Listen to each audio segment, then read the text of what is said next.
Okay, so first pick, these guys got to think what they want to go for. And, you know, with every support available and almost everything else, they go with the first pick, Vi. So Tick, Trick, and Duck wanting a strong jungle presence early on and saying, all right, take what you want. It's a solid all-around pick. Vi works with pretty much any team composition that you want to run. Having that guaranteed edge gauge, she's just an all-around really good jungler and does put extra fear into especially mid laners because it's a short lane, and worrying about that ultimate coming at you level 6 from the jungle is definitely a scary thing. Yep. But like you said, no support bans this time around, which we've seen a lot of support bans pretty much in all regions on this patch. So it's going to be the Annie, the Thresh, the Leona that are really kind of the top 3 floating around right now. Yeah. And it's really first come, first serve here. And you know what's interesting to me as well is like Vi and Thresh are both 2 of those champions where it's like they got nerfed and people didn't play them quite. Well, I guess Thresh stayed in there, but like Vi was one of those that was like big in the beginning of Season 3 that people stopped and was like, you know, actually, Vi's still really good. Right? Same with Raven, same with a lot of these. And I always like those champions where people realize that they're still good and come back to them a couple like months later. And of course, Annie, there you go, the Annie coming through. The Renekton actually the blind pick top lane here.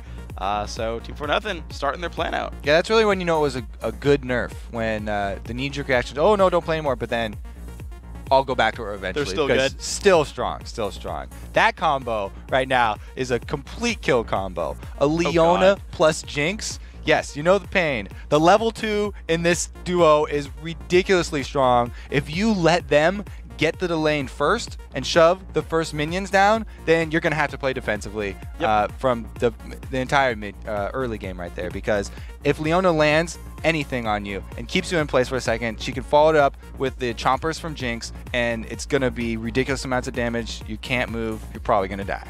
Probably gonna die. It's unfortunate, and Jinx just loves to make people die, so I gotta say, Tick, Trick, and Duck, pretty happy with that lane. Team 4Nothing. She has the best intentions.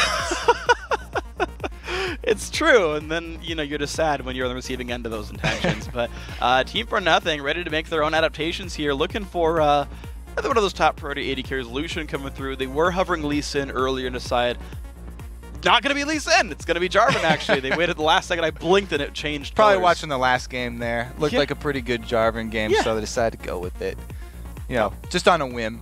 Yeah, why not? But I really do like the combo because we kind of touched on it in the last game where, you know, Jarvan's got the armor penetration. Renekton as well with the slice and dice. So they have some other sources of armor penetration they can use to boost Lucian's damage late game. Meanwhile, the bottom duo lane matchup here, this is pretty much the powerhouse of bottom lanes. Yeah. If these two go up, I'm really excited to see these 2 lanes go up against each other because those 2 combos are pretty much the strongest combos that people have been using recently. That's true, yeah. Only the Draven ban really removing champions from that sort of... Draven and Thresh would be the other combo that would be able to contend with these. Besides that, you know... One day we'll see all 3 fighting and they'll all join different teams somehow. And here we go, the last few picks coming through, and right now they're looking at, all right, we got Jungle Vi, we've got some freaking ton of engage. Let's add some frontliners to go follow through. Dr. Mundo there for the top lane. The Kha'Zix mid, blind pick mid laner actually here. That's going to be a fun one here for Snow. Now, Kha'Zix pretty much has kill potential on almost any mid laner.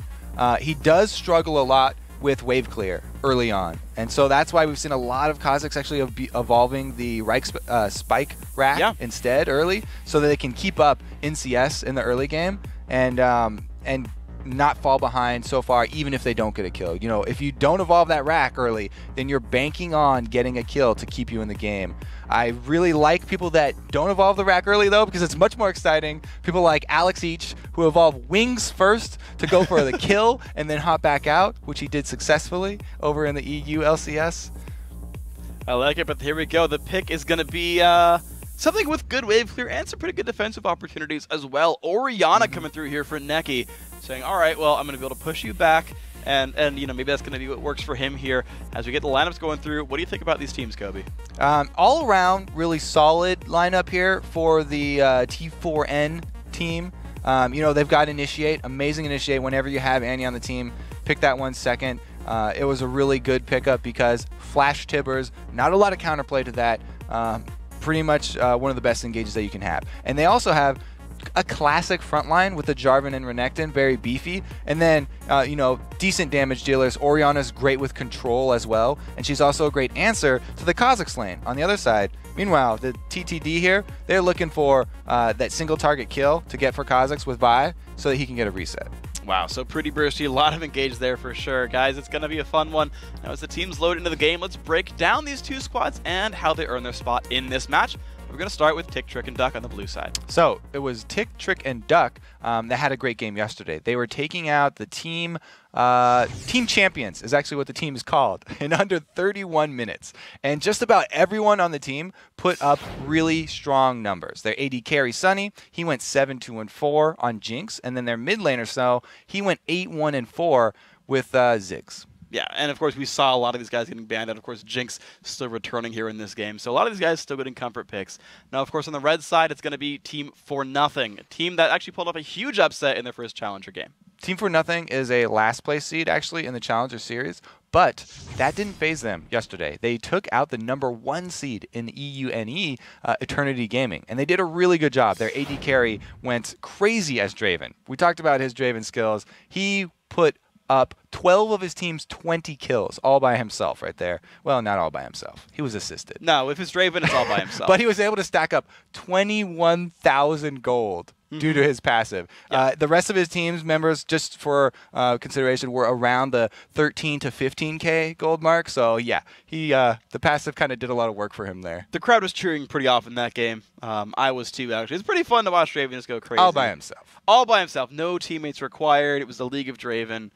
In fact, everyone else on his team became Draven by the end of the game. It was pretty wonderful. And of course, that's why you saw the Draven banned away. So, well, if the only way you're going to upset a team is by doing that, then we'll remove those options. And, to keep this in mind, Tick, Trick, and Duck are the #6 seed, right, coming in on EUS, right? They don't want to be another team to get upset. They don't want to be another team that gets dropped down, but like, oh, crud, we snowballed the AD carry. So, I like the champ select choices there. And so now coming through it, we've started to see these challenger teams. And their individual skill really, really high. In a lot of cases, individual player-wise, they're almost stronger than the LCS teams.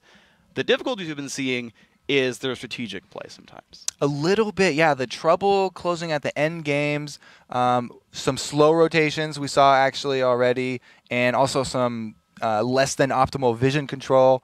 Yeah, definitely the mid game, I think, is where a lot of the work does have to be put in for these guys. But man, have they made some really, really interesting clips just from the brawls. I really like when I see an AD carry dodge upwards of 5 skill shots in just one engage, because any one of those landing can mean an AD carry's death nowadays. That they're so squishy. There's so many tanks running around. Yeah. They literally have to dodge all of these things to stay alive, and these challenger team AD carries are doing it. That's why all of them has such great numbers. Yeah, they're going up with very few deaths, and it's fun to watch like the top level players kind of adapt to the game as it goes on. So as a guy who reads the forums a lot, I hear a lot of like the AD carry players online say, "Oh my gosh, everyone's playing Shyvana and Mundo, and it's so hard for me as an AD carry player. I feel like I have no impact." And then you're seeing guys like the ones in front of us, or like even Reckless, who's been playing Jinx, who doesn't have escapes, and is like, "I haven't died. I'm in the LCS and I'm not dying, and I'm Jinx. Like, what do you want from me?" It's not like Reckless and Yellowstar were playing safe either. No. They got ganked and took 2 kills without dying in a 3 versus 2 situation. Yeah. So that's really well played by those guys. It's all about the mechanics, man. Definitely the adaptations have been interesting. Also, I've been seeing more Trinity Force and Blade of the Ruined King coming out on a lot of the AD carries, just so that when they do get dove, they have more options, more mobility. They can even slow the opponent with the Blade of the Ruined King actives. Yeah, they're being really self-sufficient, and you kind of look at how these teams are playing the game more and more. I'll admit 2014 is a little bit less AD carry focused, sort of a team sort of thing, but the supports getting picked are like Annie and Leona, these guys who are diving in, saying, "All right, bye, Lucian, enjoy your solo backline wonderfulness," and they just itemize around it. They say, "Okay, well, I'm not going to rush Edge. I'll be self-sufficient. I'll kite. I'll be fast. I'll slow you down." And the adaptations are clearly working for these guys. So it seems like there's a lot more brawling going on. Yeah, and I like that. I love the brawling. I love where the team that wins is the one that outpositioned the dragon fight and landed the poke and dived in. And that's actually kind of what we got here in this game, actually, is a lot of engage. Annie on one side, Leona on the other. You've got a Jarvan, a Vi. Like, these champions have one mode, and it's start fights, which means we're going to see people dying. So I am Dives. interested to see if we do see more of these Face of the Mountain options instead of the Talisman of Ascension, because Talisman of Ascension, a lot of people have really loved that one for the engage potential because you can speed up all your bruisers. But then, like we talked about last match, Voidal really loving the extra shield that you can put on your AD carry or even your diving Riven. So Yeah. it's interesting trade-off there because more mobility, not always the best option. It's definitely great to have, but a giant shield that explodes, I'll take that. Yeah, it's a fun mix of how that works. And you're right, like, both these things are really good things to have in general. And the way that mobility seems to be working is these teams are able to pick fights better, right? It's like, okay, if you got out of position, we can jump you and catch you before you can run. But if the teams have a vision control that they're not getting caught, if they have a vision control that they see them coming anyway, then one of them just has combat stats and says, you can fight us, but we built items that fight you. So let's just go for that one instead. And I wonder if that will change when we see more teams switching to sweeping lenses earlier, because it still seems like a lot of these teams holding on to mass trinket wards rather than switching over multiple people to sweeping lenses. And the one thing I haven't seen either is very rarely do I see teams upgrade to the pink ward droppers. Out of their ward totems. I actually don't see almost any upgraded totems or trinkets in general aside from the red ones late game. So another one I want to kind of watch and see what teams do with this one. But we are into the game here. Team 4-0 on the red side. On the red side, Tick, Trick, and Duck on blue. Again, it's a best of one. The winner moves on to top 8 and is going to fight Storm Games Clan in a best of 3 next week. And once again, everybody's starting off with a Doran's item except the junglers. So all supports here looking to fight, and I would expect nothing less. Like we talked about in the beginning here, this matchup of duo lanes is going to be very explosive. I would definitely keep the camera down there looking for the level 2 to see who gets it first, because once that happens, there's going to be a lot of fighting. There's definitely going to be a whole bunch of it, and that's going to be all kinds of fun. So right now, though, no fighting just yet. These teams both having, at least to start, defensive setups here. Jinx and Renekton kind of squaring off in the bottom river. Mundo and Lucian waiting for engages. The one thing I like is that For Nothing has an Orianna ball as well as a Jarvan flag to scout some of the brush. So they actually have some extra vision with no risk. And if I was For Nothing, I would not be worried at all because I've got an Annie on my team. Level 1 Annie is just boss because she can charge up the stun from Fountain walking over, and an AoE stun coming in for the level 1 fight kind of trumps a lot of pretty much anybody else's, what they can bring to the table. Pretty much everybody. So good luck with that one. But here we go. The matchups have begun, and it looks like we're going to have actually a double lane swap here. So a 2v2 top lane, pretty safe jungle starts. Both these junglers grabbing red buffs. Standard 1v1 to the mid lane, and here we go. This is where we're going to see the action lane. And all of these trinket wards being dropped in the river here. 2 blues for the bottom side and 2 reds for the top side. So it's going to be not a lot of the early game gank. If Jarvan, starting on that red side, does go down bottom, there's 2 blue wards in the river here. You know, they don't last as long as real wards, but it does mean that his first movement... Oh, never mind, they just disappeared. So his double buff gank will be unseen. All right, that's going to be rough. And yeah, there are no real wards at all in anybody's inventory. So just want to point out like a massive Doran shield start, by the way, for Tick, Trick, and Duck. They're all like very defensive openings. But here we go. So blue buff picked up by Jarvan. Blue buff started here by the Vi as well. Now slightly faster here for nothing, but in general, yeah, these junglers in a decent spot on both sides. Now the level 2 attained first by the Lucian Annie is a little bit of bad news there for the Leona lane because Leona loves to go all in, but being harassed down by the range of that Annie auto attack, not going to tickle too hard. He does have that Doran shield that you talked about for the regen, so they're going to be able to bide their time and just wait for some jungler presence. Because of the lack of wards, the first jungle ganks are going to be very potent. And here it is, the potent gank. Look there by Vi, but Neki... So potent right there. Oh my gosh, forced Neki to run to the right there. Oof, so much opportunity cost. He missed a minion right there. Hey, so. didn't cost Vi much of anything. Worth. Walked around on his side in a circle. Jarvan, however, has spent his time clearing. So, you know, he's already moved up to the top side, and he's working on his next camp. The jump in on the Sunny down to 200 health already. No barrier burn, but the health bar is basically gone. Nice engage there before nothing, and yeah, it's going to be a recall. Yeah, they're making great use of the level advantage right there. They hit level 3 again before the other duo lane here hits level 2. Really nice initiate there from the support. Now she's got to charge up her stun once again, though. And it's going to be interesting to see how they let the Annie charge up her stun. Let's see if they let her go for a jump in there. Neki doesn't have HP right now. Snow still on the chase. Command Protect helping just a little bit, but now Orianna is out of mana. That could be a rough spot here for Ori. Rough spot for Ori because Vi's coming around for a second gank, even though Jarvan's right behind her. Yeah, she's going to run away from that one. iNightmare not liking that one quite so much. But actually, you know, already the Sweeping Trinket actually was the early pickup there for Jarvan. He's certainly looking to get rid of some wards, but they're only coming back from cooldown just now. Yeah, so that's why I don't like the start with the sweeping lens, because since nobody starts with real wards, the trinket wards are going to be the only things you're going to be clearing out on your first jungle path anyway. So those things barely last any time at all. It's not really worth it to me, especially since the cooldown before level 9 on your sweeping trinket is too long. I only like to switch it out maybe on my second back or maybe even third so that it's ready by the time I do hit level 9. But I don't really plan on using it much before then. And Raven actually forced to run away right there. Nice cleaver, the flash ball breaker as well. This is not looking good for Renekton. He does have flash though. Can he get over the wall in time? He doesn't even try to go for it. He's like, yeah, I'm going to go down. Cleaver lands. First blood going to Phantom Joe. Take trick and duck. Got some tricks up their sleeves. So he decided not to use it, but Vi had already used her flash. And Mundo was too far behind to follow him immediately over the Dragon Pit. At worst, he would have traded another flash from Mundo, because Vi had already used her Vault Breaker as well, not able to jump that wall. But he was a little bit hesitant there, wanted to save his flash, and decided to go down for it instead. All right, we'll see if that ends up paying off for him having flash later on if Vi tries to show up again. But right now, we look back at this duo lane. We've already had some action here. An 8-minion kill lead to Lucian, thanks in part to that early aggression. These guys have both gone back once, picked up some items. Oh, she's gained the bush. Yeah, he's a little alone. Ooh, nice shot, though. All right, let's see if they go for anything. Looks like they're just going to zone each other out. And he got that cork bottle in the eye there. Could not see her target. No stun comes out. And it's actually a good thing here for the Jinx and Leona to be able to start pushing, because they needed to get re-get control of this lane.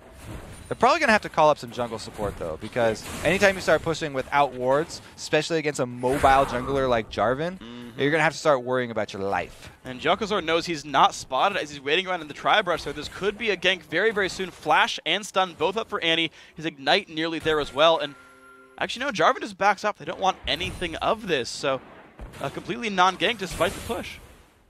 Now, it is also worth noting that Jinx has gone for the Vamp Scepter, whereas Lucian is building into the Phage for his Trinity Force. So she has sustain. If they can stay up here and avoid the Jarvan ganks for long enough, any damage that they're able to land is going to be sticking, whereas Jinx is going to be able to lifesteal back up. And look at that, another fight right here. Leona taking a bit of pain right there. Going to have to sustain off the Doran's shield right now. And, of course, Legend has to recharge the stun as well. So we're starting now the second cycle of jungle buffs right now. Red buffs being picked up, level 6 in the junglers. Jel'Kozor looking top lane. Yeah, second cycle of buffs also means level 6 junglers, which means explosive fights here. As soon as this duo lane up top hits level 6, somebody is probably going to die. Annie's got the amazing initiate, so does Leona. It's really going to be about who makes the first move and who's got the jungler there to help. And the jump comes in, flash forced out from Leona. Bonaparte 3-1-3, gonna get himself out. But now they know, all right, well, we can jump Leona later on with no flash. That was actually not so bad for Leona there.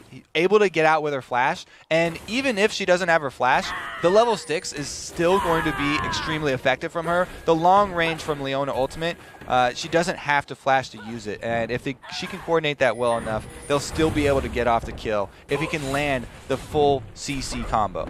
Well, but of course, with the jungler spotted top lane, it was time for iNightmare to run and try to steal away the enemy blue buff. He did so, but Jel'Kozor, realizing that as well, thanks to Orianna's ward, gonna actually trade blues, so both junglers getting second blue buffs here. And I also talked about how I pretty much always walk by the bushes on my paths as a jungler. Vi just walks around that little baby bush that Deficio was talking about. I didn't believe it, but I guess like people don't really check that bush as often as you would think, even though she was right there. Doesn't go through, doesn't see that pink ward, so that pink ward definitely really paying off. Right, maybe Europeans don't run through them. That's how that one works. Deficio knows from his own region. Maybe. Who knows? Here we go. Is Leona level 6? There we go. The jump on in. Legend forcing a flashback. There comes the engage, and there is Vi as well. Legend dropped dangerously low, and that's going to be a kill picked up. 2-0 so far. The Ignite last tick is going to pick up a kill. 1 for 1 so far, but the slow lands onto Sola. Will Nightmare chase? Gets the shield from the passive. Damage coming across. Sunny XX. Oh, the barrier might make this one rough. Sunny, you better get that shot. But here comes the Jarvan. Does not land much of a slow. Sunny forced to run away. Chasing out of Nightmare, though, does have the red buff here. Is the damage there, level 7. Has to stay in front of the Jarvan or else he won't be able to get the Q off! Oh, no, you're kidding me. Only 40 health left, roughly. Health potion ticking, and Vi's gonna survive. 3 for 1 here. Tick, Trick, and Duck with the lead. Yeah, Tick, Trick, and Duck, like I said, very well played. They didn't need the flash on Leona. Once she hits level 6, you can go for the engage regardless, because if you lock down Annie up there, she's extremely squishy. He landed the CC combo, and they were able to time it with the Vi gank, coming out ahead in the kills, if just barely. Just barely, but it worked out here. So there we go. Nice pickups. Tick, Trick, and Duck, though, the bottom lane in a fight right here. Phantom Joe popping the Mundo ulti. These guys haven't watched much from them so far, but they're going for pretty standard stuff.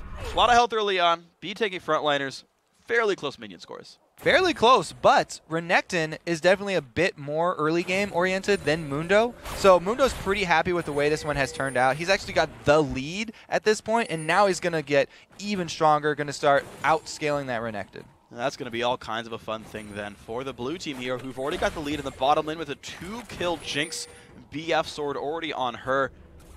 You know, we talked about really in the early game, Team 4-0, their win came largely from their bottom lane. It came from the hands of Sola on, it was Draven last time, but now he's on Lucian, and it seems like, though he's got the minion kill lead, he's got the mechanics for it, the lane is not going that same way. Yeah, the CS definitely in Lucian's favor, but 2 kills for Jinx. She's definitely happy with that one. Able to go for the early Bloodthirster as well. Early Bloodthirster, compared to just pieces of Trinity Force, is going to be a lot more effective if they do end up grouping for one of those early dragons. Ulti coming up from both these top laners, or bottom laners as the case may be right here. These guys trading blows and regenning up as best they can. Looks like Phantom Joe, though, wants to grab this one. Yeah. Ignite is on, and Raven not in a good spot. Goodbye, Cleaver knocks him out. 2 kills now for Dr. Mundo. That is a 1 lane. Talked about that point where, you know, Mundo starts to get a hold of this lane, and he has reached it. They go for the kill. Only slow lands from the Leona ultimate. That is going to be any walking away, though, so they don't have to pay for that one with any deaths. Snow, he finds the ward. Okay, good. He walked through the brush, saw there was a ward there. Now Phantom Joe getting jumped on, though, inside of turret range, and now he pulls Acro Charmer with the taunt, and that is going to be a kill. Nice job, Chocozor. Like the taunts in the middle there, too. You like my weapon?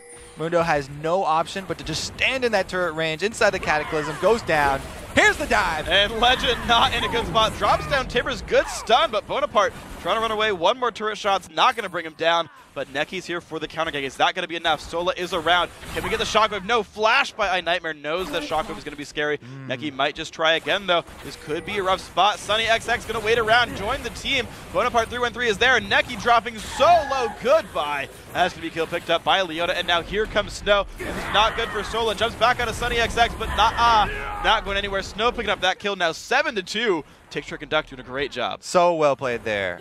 Leona turning around to come back in and going for the kill. After the cooldown for her stun is up again, she goes in for the chain onto Orianna, and they take another life plus the turret after.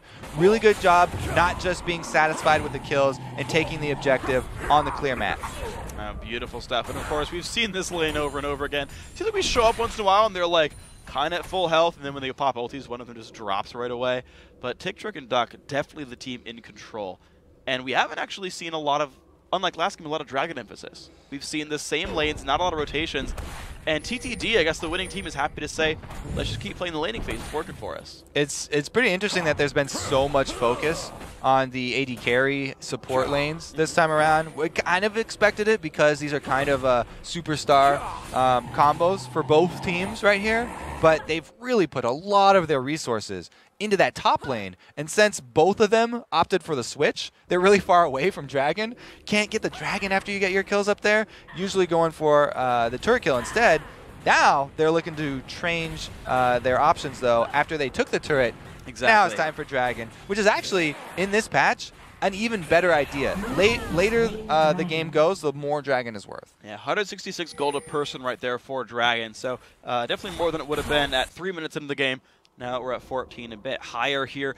And yeah, good rotation. You talked about, they take the turret down, then they pull themselves down to the other side of the map. And in fact, looks like TTD going to leave their dual lane down there. And Mundo's been able to sneak his way into this middle bush. Here we go down bottom, though, action. Bonaparte forced to flash away, though, taking a whole bunch of pain turrets. Gonna bring that kill down. Goodbye to Leona. And Renekton forcing back Sunny as well. Good kill pick up there for T4N. Solo forced to flash, but Phantom Joe still on the chase. Culling not even stopping Mundo's regen. He's regenerating faster than the Culling can do damage. Yeah, Sola Josh away again. Can he land? Nope, that's the death. Nice job there, Phantom Joe. Just keeps walking at him. And down goes Lucian. His zigzag did not work there. Briefcase does find its mark, and the Mundo in the bush finds another kill, so they're able to answer. 1 kill top for 1 kill bottom, and that was actually without the jungler. Here goes the jungler mid. And, oh, Neki, you are in a very big world of pain. The attack comes through. Snow picks that one up. Thank you very much. Now that is a 2-0 Kha'Zix. That mid lane starting to look real good. That Orianna mid going against Kha'Zix is looking like she's going for the Zhonya's, but didn't build the arm guard half of it first. Actually going with the Neasly large rod instead. Probably just had that huge chunk of money on one of her backs, but doesn't have that extra armor, and easily bursted down there by the Kha'Zix Vi combo. And a nice rotation as well by TTD. They take down the mid lane turret for their troubles, bringing them 2-1 on turrets, 1-0 on dragons, and triple their opponent's kills, totaling a 4,000 gold lead. Even the bottom lane now outnumbered. Sunny just belting out damage there with the Bloodthirster. Looks like it's going to be 3 turrets to 1 now. TTD, big lead. Big lead, and they've already got 2 sweepers. Probably looking for 1 more. I love sweepers on mid lane assassins like Kha'Zix, because he's going to be roaming around and looking to get into positions where he can join the team fight from the side. So if he's got his own sweeper in his own pocket, then he can make sure that he's not in vision before jumping in. Yeah, good stuff by these guys. And yeah, getting rid of the vision, making sure they can jump in properly. Making the adaptations early on. 16 minutes for 2 sweepers. I'm going to keep that one in mind. Of course, still only 1 for T4N. Of course, Jokazor started the game with 1. So not surprised to see him have 1 still. When we look at the gold right here, we can see the biggest gold lead is going to be the AD carry, 6,000 on Jinx compared to only like 4,700 for Lucian. That's pretty decent. I like how we've had pink wards in both of the small river bushes most of this game too. There's at least 1 team got a pink ward in each of the bushes here. They're keeping up the vision there, trying to get the amount of vision for the gold that you have to spend on that pink ward. Hope it lasts long enough, but it doesn't see the yellow ward by the dragon. So when that does spawn back up, they're going to have to clear it out with a sweeper. Mm-hmm. And we're actually seeing Ravenous Hydra also by the mid lane. I know you talked about the W evolve, but Snow using itemization instead to sweep out the lane. I'm a real big fan of this Hydra. Well, I'm a big fan of Hydra on any champion, but on Kha'Zix especially, it enables you to clear out minions so that you can get your isolation damage for your Q, which is a huge boost in damage for him. Plus, you can still cast your Hydra activation while you're jumping. The only change was made so that you can't cast the spikes while you're jumping. Woo. Yeah, that was a close one. Snow barely leaping away from the flag just in time.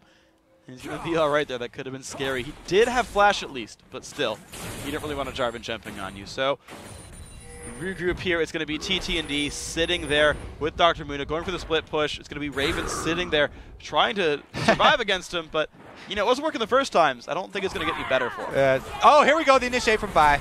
Jokers are going to get locked up. Beautiful ulti right there by Leona, and the engage is there. Look at all the damage coming across. Shockwave not going to be enough, but Leona now with 2 kills. Bloodthirsty there. Neki forced to run. Nice tank right there, but, ooh, the shield. 1 more tick left. Picks up the kill. Phantom Joe taking it with Ignite and just walks away because cool guys don't look at explosions. They're not going to stop with 1 turret here either, though. They're going to be looking for another objective. Wow. Eyes are big for Baron. That would be a very interesting rush. They were able to take down the jungler, but he's only got 5 seconds left. If he has enough gold to buy home guards, he could make it in time for a steal. Yeah, and remember that pink ward didn't get swept, so T4N knows about this Baron attempt. They're running across, but they're running through some wards. Phantom Joe also fairly low, no ulti as well. Legend is here with he wants Flash to go Ignite for Timbers. it. There comes the Renekton in as well. Phantom Joe dropped dangerously low, but they just can't put enough damage down. Ignite might be enough with the re-engages here on the bottom side. 1 kill so far, and it looks like T4N forced to scatter right now. Sola likely going to drop down. Double kill so far for Kha'Zix. 2-0 Mundo did live. And look at this, TTD looking good. No other kill picked up by Sunny, just missed that one. Plus the shield anyway. Ooh, 2 kills only, not able to pick up the third, but Baron was stopped, so that's a small win there. Jarvan actually didn't get there in time for the steal, so it was a really good move by Renekton going in, but still 3 more kills just added onto the pile there. There's a huge, ginormous lead here for blue side, and they don't really have to rush back to Baron. You know, they can actually just split again. Wow, so wonderful things right here, these guys. We can go through the fight again. We can watch that engage. All right, so Annie, they dropped a bunch of wards over the bottom, or the side of Baron right there, so she could have flashed in to go for the start, but Renekton charges around the open mouth, and he was 1 versus 5 there. So he gets bursted down really quickly, and then since Lucian and Annie were trying to follow up there, but they were so far behind, they kind of get caught out as well in no man's land, and it's only by a very, very small margin that they both don't lose their lives. Yeah, very close one right there, but it's not going to be, I guess, as bad as it could have been. Tick, Trick, and Duck picking that one up. They actually left, that was cute, they left the dragon kill for Vi so you could use Golem Gold. No, yeah, exactly. You want to get those conservation stacks because if you have those sitting at 80, you just feel like you're wasting money. Yeah. It's like And buying things on sale. You're wasting money by not buying this right now. Of course you have to. But yeah, in this case, it is free money. You might as well give it away to the jungler right there. Chokazor, 30 gold. It's nice getting some money back for sweeping wards with his nice trinket right there. But you're just seeing, man, it's just Phantom Joe. Like, he's not really flashy, but he's always in the right spot. He's 4-1-1 now. He's just, this is pushing, and I'm going to win all my duels. Yeah, he's so beefy. That's why I was saying they can just go back to the split because nobody can solo him right now. They have to send multiple people if they want to stop his split. And even if they do send multiple people, he might be able to 2 versus 1 you. So depending on who you're sending up there, you have to still be really careful. I feel like he could 2v1 the duo lane. Jarvan Annie definitely think he would beat. So, yeah, he's actually going to have the rest of his team join up. Well, most of them, I should say, because Snow, the Kha'Zix, still staying in this mid lane, but TTD looking to keep the pressure on right now. After mid was shoved, going to group up a little bit. They're certainly controlling this jungle right now. That's at least one of these steps here. Yeah, getting full vision over the jungle means that they will not get flanked. That's really the hope here for T4N. They want to get a really good engage while TTD are on the turrets. That's only really going to happen if they could flank, but since there's no vision control, too dangerous for them to go into the jungle, and they just kind of have to cower behind this turret as small chips are taken off of it. Yeah, and unfortunately, the Tier 2 turrets do not regen, unlike inhibitor turrets now in the 2014 year. So this damage does stay every time they do take those chips off of it. Nice Trinket Ward does spot the Mundo waiting around to the side, but still, you're seeing the Snow split push make things very difficult for T4N. Yeah, it's very hard for them to initiate, like we said before, because they can't get around the side. But also, Mundo is amazing. He can tank a couple turret shots every wave and allow Jinx to get those auto attacks off onto the turret without having to worry about the flash initiate even from Annie. There is no flash up. Even though their opponents are not aware of that, they don't have to worry about it. And they don't really seem to have to whatsoever. The fight's still coming across. I never wants to make the dive happen. They go in onto Legend. Will they get the shockwave to do anything? Not a goodbye to Annie. Now Raven a bit alone. Can he dash away? Looks like he's going to stick around though with Dominus on. But TTD are basically here as 5 versus 4. That turret will go down. That's another one picked up. TTD still looking great. Yeah, they've got a huge lead here. It's going to be really miraculous if we see a comeback. Kha'Zix, though, yeah, he's fine. He can just fly away. Yep. Fly away, little birdie. Little birdie? Buggy. Buggy? Buggy, yeah. I like Buggy, actually. I'm a fan of that one. Well, take Trick and Duck. They do have ward coverage. You're seeing pink wards and trinket wards and just regular old sight wards. Sight stone wards, that's the one. Getting control over this jungle, really. They can run through this area of the map really safely. They know they're not going to get ganked right here. They've owned that side of the map very successfully.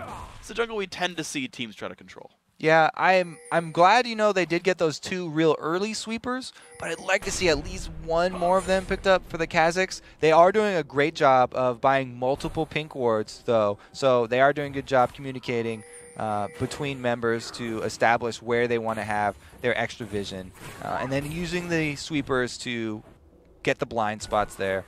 Now, though, they have the hardest job, is cracking that final egg, getting into the inhibitors, getting one of those inhibitor turrets down. Once they get that one down, then it's kind of a domino effect. So we'll have to see if they go with the same strategy here, having Mundo take a couple tower hits while they get auto attacks on the turret.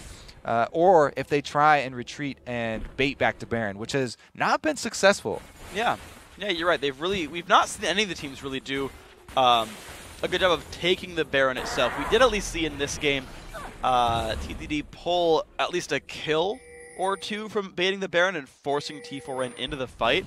But realistically, you're right. These guys haven't done huge game-sweeping moves, just kind of pushing the leads forward slowly but surely. And here they are, pushing another turret down. That's going to be 6. All 6 outer turrets are gone. TTD, sorry, I should say, definitely in a good spot. All right, so now what we're looking for is the flash tibbers from Annie with stun charged onto a high priority target. If they can get Annie flash tibbering at least either Kazakhs or Jinx, it'd be great if they could get both, but just take one if you can get one, then they can actually turn this around because both of them can be blown up fairly easily here. Only one semi-defensive item here with the Giant's Belt for Kazakhs. They can rip right through that as long as they're able to land that stun. Because if Annie can set it up, Jarvan can jump on that perfectly, and then they can combo it with a Shockwave. So they still do have a chance, even though they're so far behind in gold. If they can get the perfect initiation, there's a possibility that they could win a team fight. All right, guys, so keep your eyes peeled onto Annie. Can they get the engage that T4N needs? Red buff successfully given over to the AD carry. It's a good start. Something that didn't happen in last game, but it's happened here. Both AD carries now wearing the red buff. Trinkets going down, spotting out the Baron area. This does seem to be the area with all the tension on it. Wave clear by Snow. He's going to go right back over and say, yeah, I'm going to sit topside. Yeah, they've still snuck some more vision inside the Baron, so taking another dragon means they'll extend the lead a little bit, but that's not going to get them much closer to taking down one of these inhibitor turrets, which is the real goal here. So unless they go back to buy after this, then it's not that big of a deal. It just sort of denies the comeback mechanic for T4N if they happen to get that really good Annie initiate. Yeah, so a little bit more gold coming through into the pockets.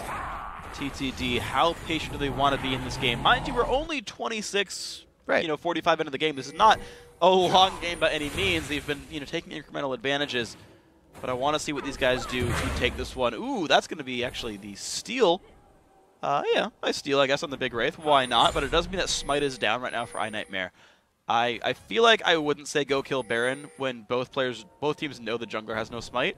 But you never know, they could go crazy. Yeah, and Baron is actually the perfect place for that Annie play that we're looking for. If you all are grouped up inside the pit, then Annie would love to just flash over there and grab multiple people. But that being said, Kazakhs is amazing at bursting down Baron. So if they're able to hold off the rest of the team, then Kazakhs can take that Baron down very, very quickly.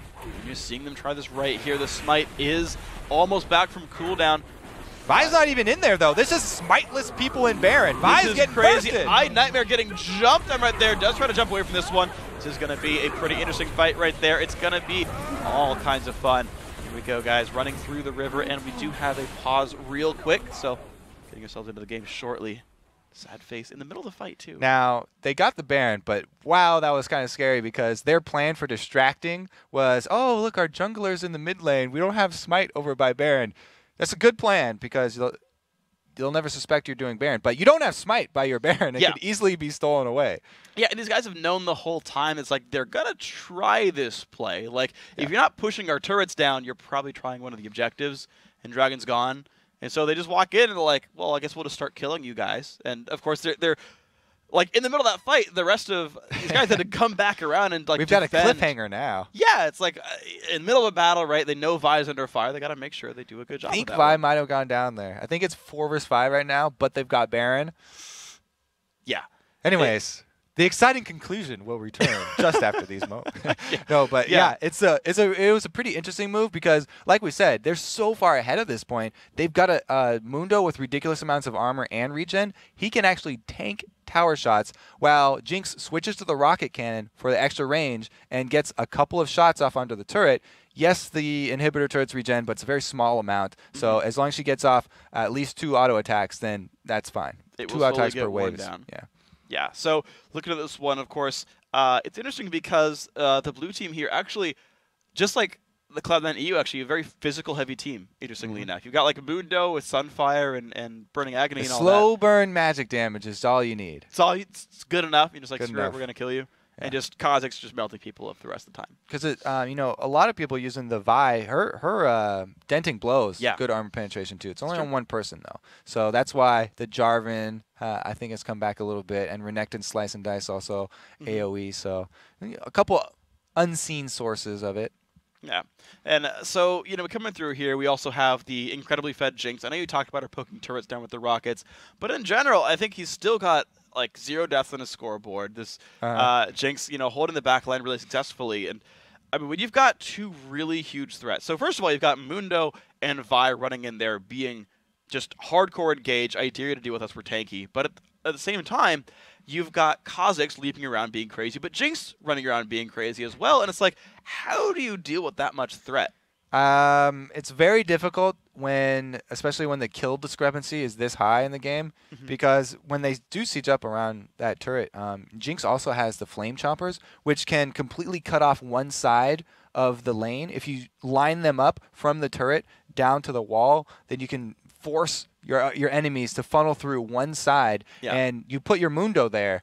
That's basically your wall, and you're playing for the team fight. So to get around that, I'm still banking all my money on that Flash Annie Tibbers. I have to say, at this point, you're now going to have to get the Kha'Zix and the Jinx in your Flash Tibbers to come out ahead, because you want to get them low enough, at least, if not kill them, so that they don't want to stay in the fight. Yeah. But right now, they're down the Vi. So this is a good chance. You want to capitalize on your 4 versus 5 man advantage, even though the other team has Baron buff.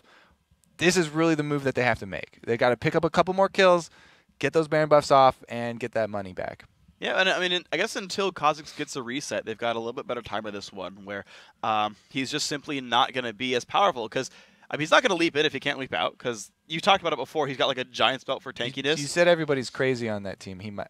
Yeah, they might freaking whatever, man. Don't even care. No smite, nothing. Just dive in. I mean, you're right. You talked about how it's hard to get back against 2 big threats when you're behind a kill score, but again, it's a 5v4 in the team fight. You've got to, I guess, just take as many advantages as possible. At the very least, I imagine that if For Nothing wins the fight, they can at least move forward and get some turrets as well. That I feel like this game moves forward with the lead shrinking at least somewhat. Because they have to get the gold so that they can have the items to burst down the target that they catch. Even if they catch the Kha'Zix and the Jinx now, it's going to be rough for them to burst them all the way down, because they are not packing a lot of punch. Orianna barely has 1 item here. So the Shockwave, it'll be a good displacement, and that's good CC, but it's not that extreme amount of damage that you're used to seeing from a Shockwave at this point. And so they really will have to focus everything to burn the target down that they actually do catch. So that's why they really do have to get those turrets after this, so they can purchase another item or 2. Yeah, last I saw, actually, the Lucian was sitting there at only like Trinity Force Last Whisper, when like Jinx was already at 2 full items and then starting the Last Whisper as well. So there's definitely like kind of like half to like a full item tier up for each of these players down the line. Not to mention like how bad that Mundo Renekton matchup looked earlier. Like, so Global Gold, hopefully, I guess for the For Nothing fans out there, Global Gold hopefully coming back in their favor. Couple of levels coming in from a 1-team fight. Hopefully they can, if they can remove some of those champions, less Baron buffs on the enemy team.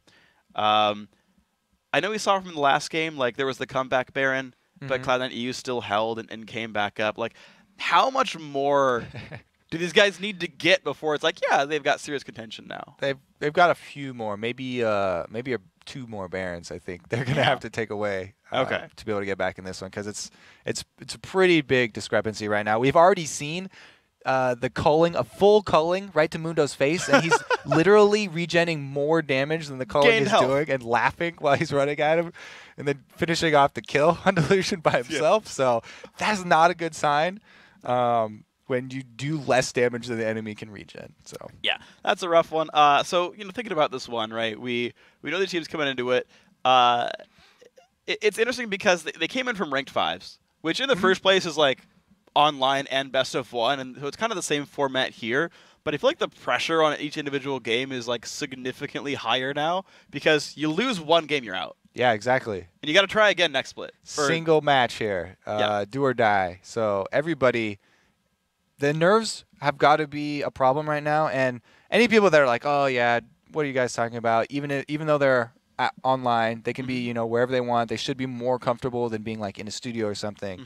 The nerves just of that much pressure just on your one game of getting in or not does have actually a big effect on your play. Yeah, any team that loses here, right, again, you talk about the pressure. Any team that loses here has to try again in about 5-6 weeks' time. There's 2 of these sort of tournaments per split. So we'll have again, about 5-6 weeks later, another play down to 8, and another sort of tournament bracket going forth. So these guys can try again in about 5-6 weeks. For what it's worth, guys, one of the players had a computer crash. Getting his computer restarted, the game was paused. Of course, we pause here waiting for him, gonna let him play the game out, of course. So once he's back into the game, we'll be going again pretty soon. So yeah, these guys playing the best of 1, right? A deficit. We've seen people come back from this kind of deficit before. But then after this game, these guys next week move into best of 3s. Single elim best of 3, 8-team bracket. They join MYM and NIP as part of that bracket, and they go for basically points now. They go for points to get into the promo relegation tournament. And then they get to play for the LCS spot. Yeah. And that's going to be all kinds of crazy because, I mean, you just kind of look at all the upsets that have been happening so far. So just even talking about these teams to start off, right? #1 team from EUNE and 4-0 squeaks by with like a hardcore Draven carry that barely comes through. You even talk about the EU LCS though, and you've got, I don't think anyone, like literally anyone in like all of LoL would have been like, yeah, Alliance putting that super team together, 0-3 start. The super team at the bottom is a really interesting story. I mean, this Challenger Coke League, this is the EU Challenger. It's feeding into the EU LCS, and the EU LCS is looking nuts right now. Yeah. I mean, especially the Copenhagen Wolves team has really impressed me. They lost 2 really high star power members and replaced them with people that have been pretty much just as good, if not even better. Yeah. Forgiven has been ridiculous. I've seen him, like I was talking about AD carries dodging a lot of skill shots. I have seen him get out of a lot of very near-death situations that really have impressed me. I think it was a great replacement for Reckless. Yeah, and of course, Amazing as well has done a really good job. And it's fun to watch like those 2 players because they basically like. That's one of the cool things I actually like about the Challenger Series, actually. Okay, let's go back. Okay, the fight has begun again. Here we go. iNightmare. Yeah, getting caught in. There's the engage. Actually flashes downwards, and Baron does go down. iNightmare is gone, though. So 1-0 in the fight. Bonaparte forced to run away. There's the Ascension popped as well, and the culling does not quite land, but Ignite finds a second one. So here we go now. 5-3 in this fight, and it continues on. Actually, wow. They're chasing. Re-engages, but there comes Jarvan. He's going to flash away as well. 5 versus 3, and still, look at the chase. Oh my god, goodbye. Snow finds one. Jinx fires back and kills Annie as well. Now 2 for 2 in this fight. That's a slow. Neki goes down. Would you look at that? TTD 3 versus 5 picks up 3 kills. Talked about this team being nuts. They are crazy. Turnaround 3 versus 5. They knew they had the cooldowns, and all the ultimates had been popped here for T for N. Kha'Zix is right back in, just a hair's breadth away from Lucian, and it kills him with the Style Ignite for the 1-tick kill. 1-tick kill, I think it's the reset, and continues on. So Inhib goes down, Baron buff on 3 members, and it's 28 minutes in, everyone's respawned already. All right, so they got 2 of the Baron buffs off, but 1 inhibitor down. We talked about that being the hardest thing to crack here. The door is now open, and TTD have an objective to return to here, so all they have to do is purchase with the money that they just secured after that fight with their 3 main people, the Mundo, Kha'Zix, and Jinx, who were the ones who stayed alive there.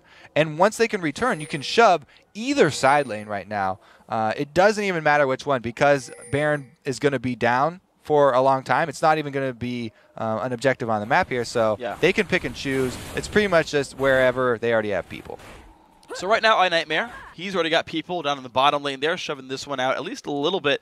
But it looks like these guys are going to wait until they all recall, they all capitalize and buy new items, and look at the pickup now for Snow. So Hydra already done, but it's going to be Last Whisper and Black Cleaver. So Armor Pen, he's got that.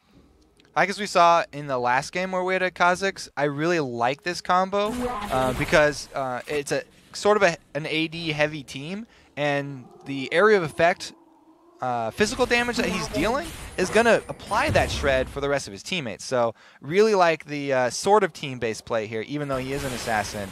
It looks like the team, though, they're going to shove all of the lanes in right now. So this is a little bit of a tricky situation because if there was a very bold T4N call right now, they could try and pick off one of these side lanes, but that window is just so small, and it's such a dangerous move to go for. Yeah. Very, very few teams would make that call, and it looks like they're making the safe play here, going to stay inside the base, try and fight with a turret.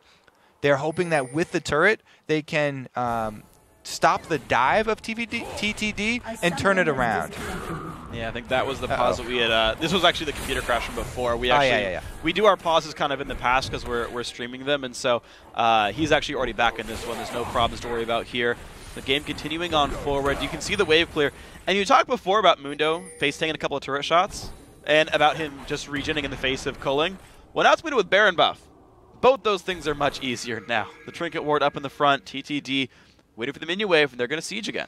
All right, so the first culling is going to be used on the first wave here, and he does clear out the whole one.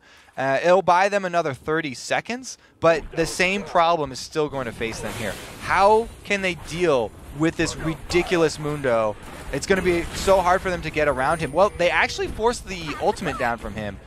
Oh, no, they don't. That was just a half-life. He doesn't even have to pop his ultimate. He's regenning so fast without it. And the bottom lane as well had a giant wave crash into the turret right now. Some damage dealt, not necessarily a ton. The mid lane also forced to be swept out, but look at this. The rotation is enough. TTD jumping in. They have to go if they're going to go. And they're going to see if they go for it. It's going to be the jump in onto Snow. Is Snow going to be okay with this one? Putting damage back on Gyokazor. That's going to work all right for him. Snow still in this battle, actually. And everyone else kind of ignoring that duel. They're just waiting for the siege to keep going. They have to go with this turret. If you're going to give up 2 inhibitors to this team that's already 17 kills to your 5 this far ahead, then you're pretty much just waiting to lose now. All right, so this is just going to be a rotation down. Probably going to just go for the Nexus turrets. They don't even have to pick up the last inhibitor. They could play very safe here, though, and get all 3 inhibitors, in which case the counterplay for T4N would be almost non-existent. Yeah, and one thing I like about TTD is they've got 2 adjacent inhibitors dead, super minions. Yeah. They've got a 70 armor MR and 70% damage buff aura. Those stack on fellow super minions. Those things get freaking crazy when there's 2 together. So for what it's worth, that's a very hard to defend next. But mid inhibitor has respawned. There's the bottom lane siege you talked about. It looks like TTD will play safely. Timely inhibitor respawn here means that they can just rotate over and grab the second inhibitor, and they can get those stacking super minions that you talked about. That's really why I thought that they were going to make their move on that last turret, because 2 inhibitors down is so much more difficult to come back from than 1, and their gold deficit is not going to close here. It's only going to get wider. I feel like, I agree with you, and I feel like 2 inhibs dead is actually harder in 3.14, 3.15 than it was back in Season 3. I think 1 inhibitor is easier to get back from, but I think 2 is actually harder. In my yeah, 2 is. I mean, with the changes, you're right. Since the Supermans only come down 1 lane, having 1 inhibitor down, you can deal with if you just turtle there. But here we go. Mundo actually taking the turret as expected, and he's gonna just take all the damage, and maybe not even care. Explosion goes down on 1. That is goodbye to Annie. Snow forced back, but will just barely get dropped down by Raven, but the fight is still going on. 4 versus 4 in the back lines. TTD happy to keep fighting, but Redacted actually doing some work right here, taken up, and Sola still putting in damage. The re-engage from Jarvan as well. Kill picked up on Leona. Phantom Joe knocked up as well, and that's going to be another kill picked up. A little bit late, but T4N picks up some kills. iNightmare, 1 hit from Dead and will not go down. Sola, though, forcing the team away. Mundo kind of looked a little confused there that he was cataclysmed inside the turret, tanking it.